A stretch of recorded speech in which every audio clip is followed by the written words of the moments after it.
নমস্কার বন্ধুরা, আপনাদের সবাইকে ফোর সন্ধ্যা চক্রবর্তী অফিসিয়াল চ্যানেলে স্বাগত। আজকে আমি চলে এসেছি নতুন আরেকটি রেসিপি নিয়ে। আজকে আমি তৈরি করব পটল বাটা রেসিপি। বাড়িতে যদি বেশি কিছু রান্না করতে না ইচ্ছে করে তাহলে এই রেসিপিটি খুব সহজে বানিয়ে ফেলতে পারবেন। খুব তাড়াতাড়ি হবে আর খেতেও খুব সুস্বাদু।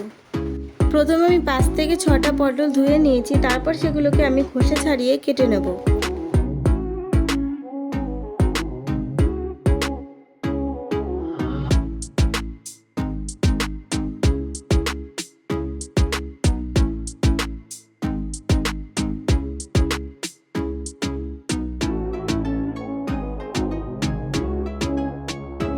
সবগুলো পটলে খোসা ছাড়ানো হয়ে গেছে। এরপর এগুলোকে আমি ছোট ছোট টুকরো করে কেটে নেব।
পটলগুলো ছোট ছোট টুকরো করে কেটে নেওয়া হয়েছে। পটল বাটার জন্য আর লাগবে রসুন আর কাঁচা লঙ্কা।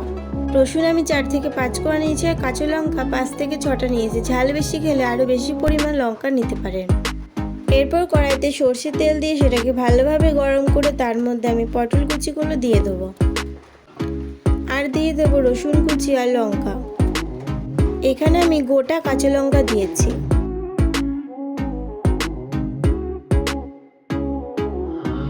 এরপর এগুলোকে ভাজা করে নেব। কিছুক্ষণ ভাজা করার পর এর মধ্যে আমি স্বাদ মতো লবণ আর পরিমাণ মতো হলুদ দিয়ে দেব।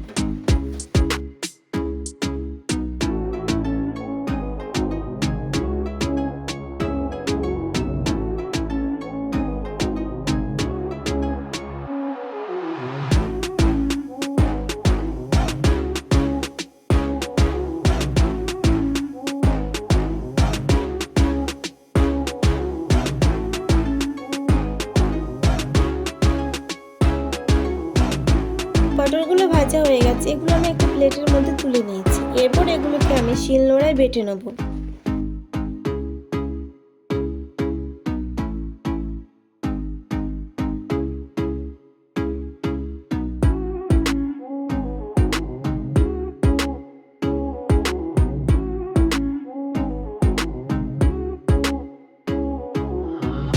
একদম মিহি করে বেটে নেব। পটল বাটার রেসিপিটি তৈরি হয়ে গেছে। একবার বাড়িতে এইভাবে বানিয়ে দেখুন, সবাই চেটে পুটে খাবে।